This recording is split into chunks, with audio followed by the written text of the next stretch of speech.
ready? Are we starting? Oh, yeah, we're starting. So are you ready? I'm ready. I've hit record already. Oh, no introductions. I just want to know that you're ready. Ready and willing and able. So your first question is, what have I not enjoyed about our relationship? Is that right? Oh, we're going straight in. All Yep. right. Yeah. I mean, let's go. That's normally Let's where you go. start. Yep.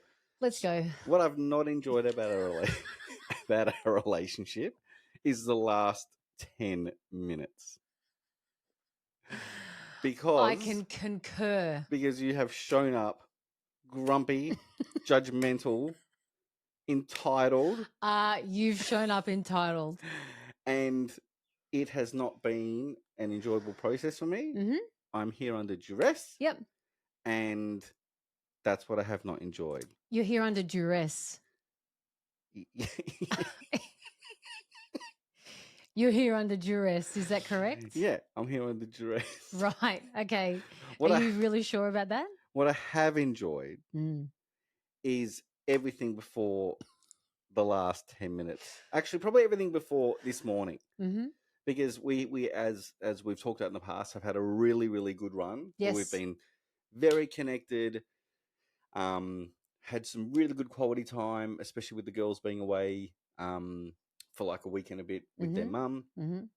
And we've had like beautiful sunshine and the beach and the pool and all that sort of stuff. That was really, really good. Mm-hmm. That's what I have enjoyed since our last podcast. How about you? I also have not enjoyed. I've not enjoyed my. I've not enjoyed my experience of you and me since this morning. Yep. I have not enjoyed my headspace with regard to you and me this morning. And as a result of that, because I am where I am and you are where you are, it feels like you are on Mars and I am on Venus. So is there something that you need to clear? Yes. Well, we talk about this all the time. We do. We do. Why don't you show them live how you clear something when you hate me? So like I said to you this morning, it may not be true with what I'm thinking. Highly likely it isn't true. But this is just what's going on in my head. It's true to your ego. It's true to possibly both. I'm just going to share it out loud. Okay. Then we can share, then we can look at what it's true to. Right. We both discussed that once a month we'll have your family over to our place, bagel breakfast, which was today. Yep. So we got up, we went for a walk, we enjoyed our walk, we came home, and I started to get things out of the fridge to prepare because I knew that. Wait. Go back to the walk. I did. Go back to the walk. What walk? You think you were good on the walk, or were you already a little bit off on the walk? Why did you think I was off on the walk? Because you were off on the walk. Why? What did you notice? I just know you very well, and I know when you're off, and you were already off. I wasn't off. I wasn't totally off then, but I was in my head because I was thinking about what I needed to do. For the bagel breakfast. Because I knew that there were some things to cut up for the bagel people. I knew there was my breakfast that I needed to make because I don't eat the bagels. I knew that there was Mia's breakfast to make because she also doesn't eat the bagels. And there was Allegra's pancakes to make. Right. And then I'm like, all right, there's a bit to do. Short on time. Good opportunity to communicate potentially any assistance you might require. Yep. So I did not communicate on the walk. Got it. I did not communicate when I came home. So I will own that. The reason why I did not communicate was because you are in a very big work mode at the moment. And I went through my head of, okay, Steve needs to do this proposal. He's very plugged in at the moment. What he needs to do is important. I can do this on my own. So here's my Little Miss Independent coming up, whilst Little Miss I Fucking Hate You, Steve Buckler was also coming up at the same time. Right. So I'm aware that I did not communicate my need for assistance. What was going on inside my head. Right. Maybe I didn't even need assistance. Maybe I just needed to be like, oh, I've got this all in my head. I feel like I'm running out of time. And you would have gone, no, you're all good. You got heaps of time. And I would have said, you know what? Yeah, you're right. Because I know, hang on, I know that as soon as your family walks in, it is like feed us. Pretty much. And literally when it's that scene from Home Alone where everyone's around the table eating pizza, passing pizza. It's just like, so I knew that as soon as they came, it was on. And what I was getting frustrated about was, why am I the last to serve myself? Right. Well, hang on. That was after, because you were frustrated before. Yeah, which I shared about already. Yeah. So about an hour before my family arrived. Yes. What happened? In my head? No. What actually happened? Did someone reach out with an hour to go and say, is there anything Yes, you did. that you'd need me to cut or assist with? But I had already done it. Right. And I wanted you to ask me that, even though I hadn't communicated that I needed you to ask me that, or that I wanted maybe help, because I actually didn't know if I wanted help. Right. Just so everyone knows, this is relationships. Yep. Right. This is relationships. Yeah. So, yes, So you wanted that offer of assistance to probably say no. Just to say no. That's okay. This is good healing. There will be millions of men around the world watching this right now going, oh, it's on camera. What we deal with is on camera. Thank you, Steve. Thank you for guiding her to the light of illogic.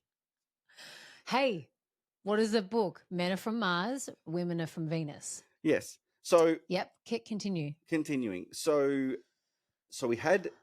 So I offered assistance. You said no at the time, and you also said, "P.S. You should have offered an hour ago." Yep. I apologized in advance for not offering my services 2 hours prior to breakfast. Yes. I said, if you need anything, let me know. Yes. Family came. We had breakfast. Breakfast is finished. Why are you still irritated with me? I'm irritated because I have communicated multiple times that I don't want to record this podcast on the current day that we're recording the podcast, because it's work for me that then takes up my day, and it's a day that I don't want taken up. And so again, I've communicated that to you, I'd say probably 3 times, because I know you said that, okay, with us doing this moving forward, you want to record it like this. And I'm like, yep, cool, not a problem. I want to record it like that. So here's me again going, but I don't want to annoy you on the day we're actually meant to record the podcast, because you were very plugged in to your work, because I'm very aware that this is you coming in here. It's not a money-making thing. It's we're sharing relationship stuff. We're helping people. So there's kind of like a little pattern of mine where I don't want to bug you when you're doing your work. Right. So just to be clear, I want to repeat this back with witnesses. What you've told me, if I've understood correctly, because I want to understand, right, is you're angry with me because we're recording on a different day. Yep. From the one that we should have been recording on, and that upsets you because you don't like to work on this day, but you didn't ask me to record the podcast on the day that we had already scheduled. I know. Because you thought I was working. You were working. You have been working. Right. You've been very plugged in. Yes. But you didn't at any time say, could we record one today? I didn't. Right. No. But now you're angry with me for that. I am. Okay. Yep. Just cleared that up. That's good to know. That is when we've talked about this episode before, that the exercise, I should say, before, Is there something you need to something you clear? need to clear? This is it. And I tell you what, this is live, proper, in the moment. This is not rehearsed. This is, we're getting on this podcast. Well, I'm getting on this podcast annoyed with Steve. Steve's like, No, you know what? We actually had a completely different topic to cover today. yeah. And Kat was like, "Are you ready?" And I'm like, "Yep." And she's like, "You ready to go?" I'm like, "Yep." Press record. And I don't know if we'll get to that topic. I don't think so either. Because I think this podcast I'm dedicating to you. Oh. Because you were so up in your fucking head with your ego. Yep, I was. And now, don't you feel lighter?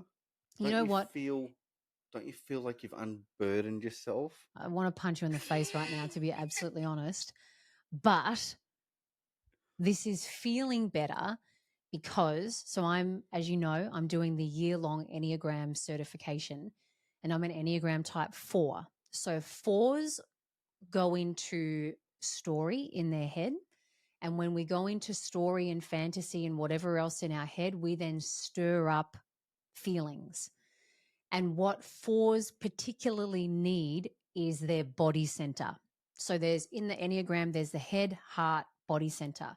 So when I'm in my crap, I go to my head center and I fuck around there, and then it messes up with my emotions. Right. So doing this, it actually brings me out of my head and into my body. And now I can look at you and go, there's the love of my life. Aww. Whereas before I was looking at you like with so much disdain. Dude, you were looking at me the way great white sharks look at something as they breach the water and their eyes roll back into their head to blackness. That's how you were looking at me. But I love you anyway. Unconditional. So I'm still here. Thank you. So that's what you haven't enjoyed about our relationship. Wow, yeah. That took 13 minutes. Yep. What have you enjoyed? What I have enjoyed is our connection and our closeness. I have enjoyed our morning clock-ons where when we start our walk, there's this little post on the canal where we both tap it. We go clock on, and we have a period where we individually say to ourselves what we're grateful for. Yeah, really good. And it's so nice because we walk under a tree with all the rosellas and the nectar smell and bees, and it's very pretty.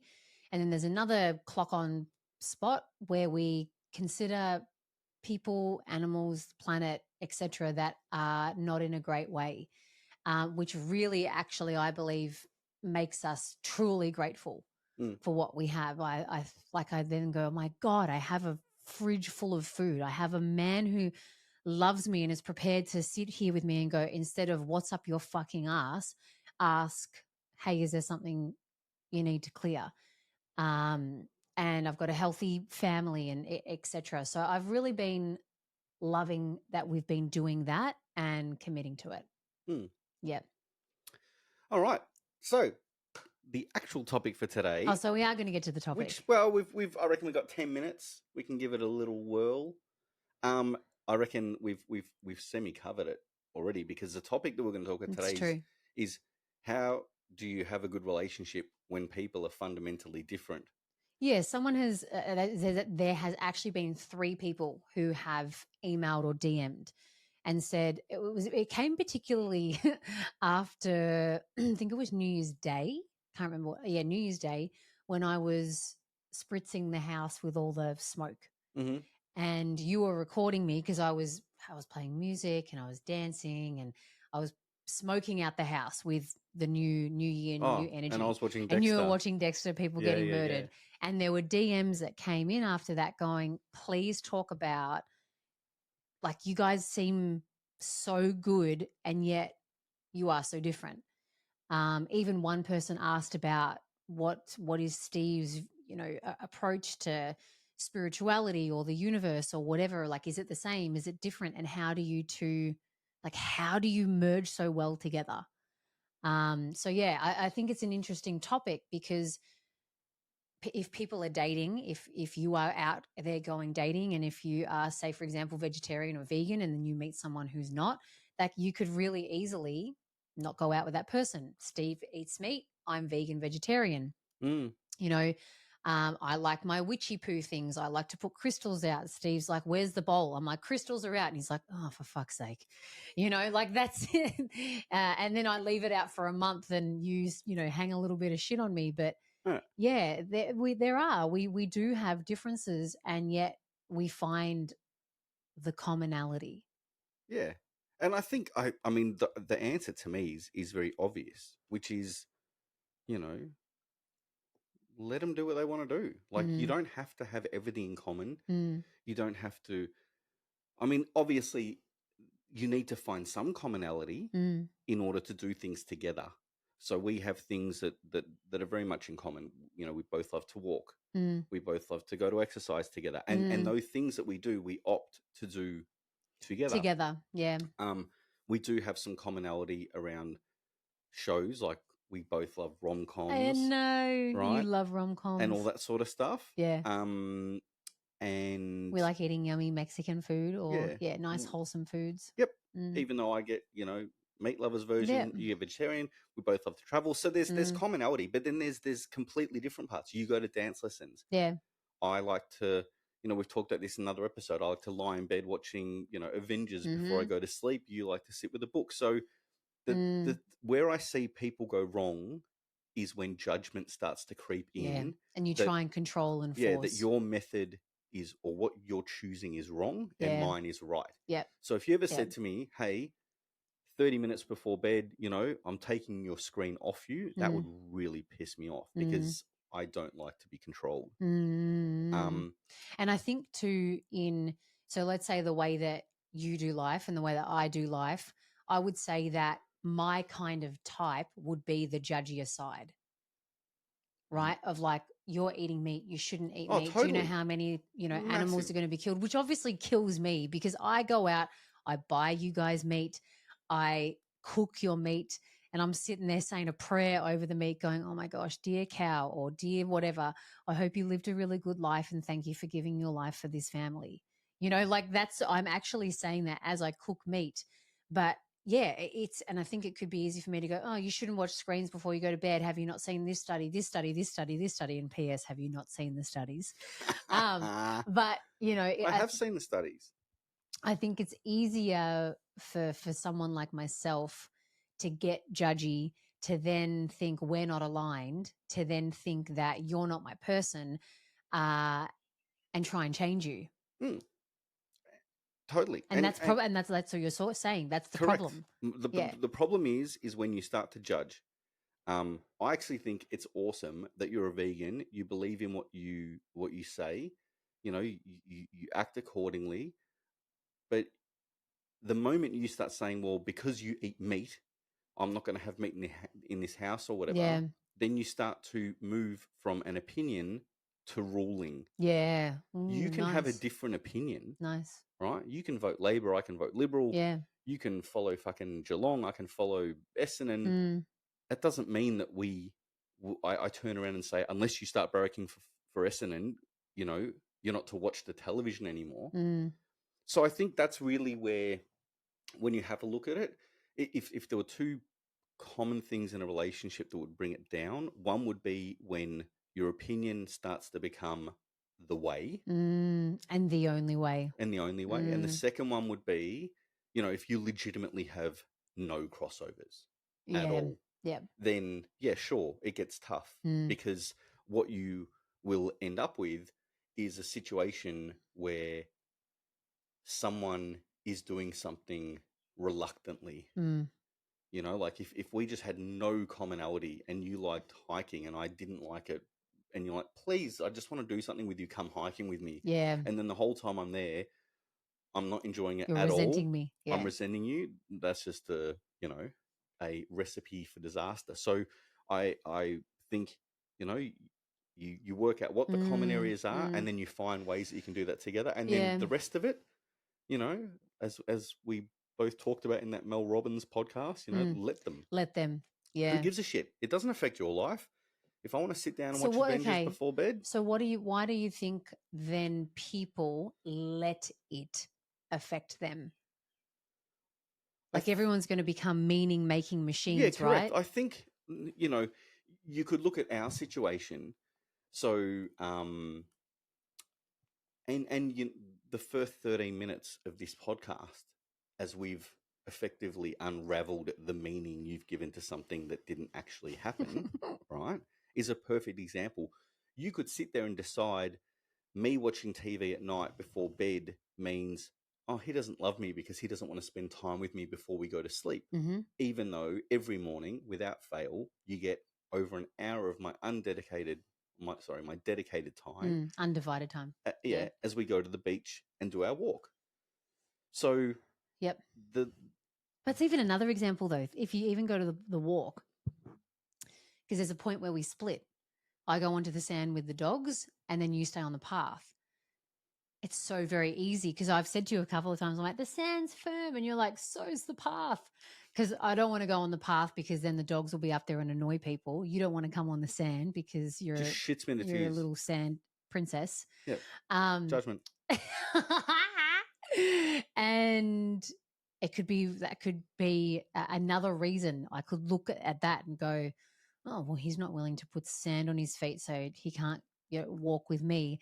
That's not long enough. So, okay, he hasn't walked with me for X amount of time, so he has to give me that time back when we get home. Yeah, like all that bullshit. In the end,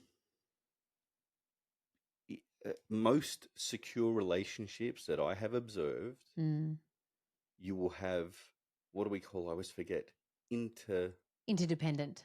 We're interdependent, which means that we're solid on our own, each, and then we come together and connect. Yeah, because we're not too independent, because that's also a tricky dance too, when two people are too independent of one another. And then there's that dependent. So you could have an independent person, a dependent person, and then that's going to turn out freaking gross. So we're interdependent. Right. And I think that's where the sweet spot is. So if you can be happy with yourself, happy with your partner, you do your thing, they do their thing, and everyone's, especially as you get older. Okay, let's put this into an example. Let's say, so you and I do have our differences in terms of how I like to do life and how you like to do life. Although at the fundamental levels, I believe that we like to do life the same, but then our little ways that we do it are different. So let's say I'm hounding you, right? And I'm nagging you, and I want you to spend more quality time with me, and I want you to turn your screen off at nighttime, and you're feeling you're feeling controlled, you're feeling dominated, you're feeling overruled, you're feeling like you're not heard, whatever it might be. How might you, in your position as a male, how could you, instead of either giving in, shutting down, or saying, hey, go fuck yourself, how could you try to communicate to me, this isn't okay? As we've said over and over again, you know, we have a podcast that we called Communicate or Detonate. Yep. And the same rules would apply. The first thing I would do is introduce that I wish to communicate with you. So create a space where you can communicate. Hey, have you got 10 minutes clear time because I want to have a chat about something? Yep. That then puts you on alert. Okay, he wants to talk about something. And then I would say, the situation. I've noticed recently that you are doing X, Y, Z, The problem for me is that it's impacted me in this way, and I'm feeling like this, and I'm concerned that if things don't change, this isn't going to work long term. So can you communicate why you're doing that and what you're looking to achieve through that? And maybe there's another way that we can help you achieve that without you trying to change me. Nice. Because you're the fucking loopy one. Nice. I'm kidding with the last bit. But everything up until then was perfect. Yeah, very nice. That's how you would do it, because what's happening is your partner is trying to achieve an outcome for themselves, whether it be more attention or meaning or whatever. Through changing you. Through changing. It's like, dude, what do you need? Okay, you need more attention? Fantastic. You're not going to get it when I want to sit down at night and chill. This is my process. So if you need more attention, explain to me why you don't feel you're getting it. Because then you would say, well, you never give me time. I'm like, hang on a minute. We walk for an hour every morning on the beach. We do this, we do that. If legitimately I couldn't respond and I'm like, actually, you're right, we spend like no time together, then that's an opportunity for me to then say, okay, I totally understand what you're looking for. Let's work out a way that works for both of us so that you can get that. Not the way that you're currently doing it, which is something that's really important to me before I go to bed.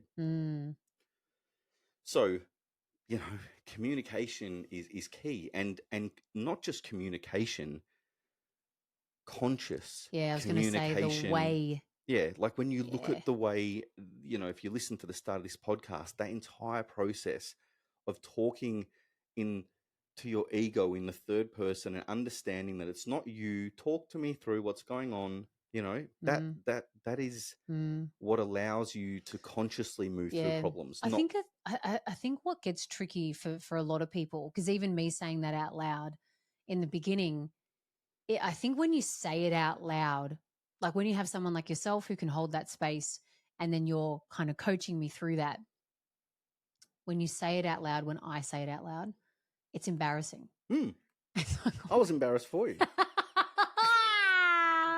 As each word was coming out, I'm like, oh my God, like, she has a big I fucking shovel and she's digging. Communicated my thing in my head, my needs, and I'm mad at him because he hasn't jumped through my invisible hoops that I'm making him jump through, that he doesn't even know he's meant to be. Impressive. And then the cherry on the cake was that I offered to help. So I know, but yeah, I think that's where it can. Like, so say for example, if you came to me, and this is using the example, and said, "Hey, 10 minutes, let's have a conversation," and then when you actually put it back on the person, like, what is it that you need? What is it that you need that you're trying to get through me by changing me? I think when you actually start to word it like that and show up in a way that the person has to not be naggy, not be controlling, not go into their own mechanisms, you have to be truthful. And sometimes when you say the truth out loud, it's like, oh, maybe this isn't full truth. You know, so when I said it out loud before, I'm like, oh God, this is ego truth. This is not soul truth. Sometimes it can be soul truth, right? But like, for example, but not today. Not today. You're obviously working a lot more at the moment. I'm working a lot more at the moment because we're setting things up for our year, and I miss you. Like, that's the ultimate truth. And so then, like, in my head, because I was already annoyed at you, I just started spinning. I'm like, yeah, we're not spending enough time together. He doesn't even want to sit out. Like, well, I'm chopping all the vegetables and all this for breakfast, and he's not even sitting here and talking to me because he's too busy with work. We never spend time together. Now he's just a workaholic. Like, that's what was going on inside of my head.